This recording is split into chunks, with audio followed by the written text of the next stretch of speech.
Okay. Sunahin sa kahirapan. Okay tayo doon, general yun. Kahit sinong tao, wala pa nakakasagot kung paano susunan ang kahirapan. Eh, ang lawak nun. Problema talaga yun, yes. Pero kung nalaman nyo sa first nyo, sa tiyok nyo, bakit ito para masolusyonan ang kahirapan?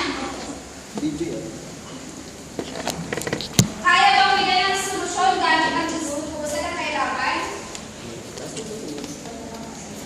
Diba, sabi nga nung si Kuya sabi nun, mas mabuti simulan doon sa pinakamaliit kaysa sa mataas na malaki agad yung susunin. Sama.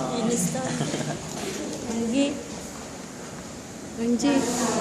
Kaya kung simulan Angie. tayo sa title, hindi pwede gumawa ng isip ko Angie. lang. Right? So, individual yun.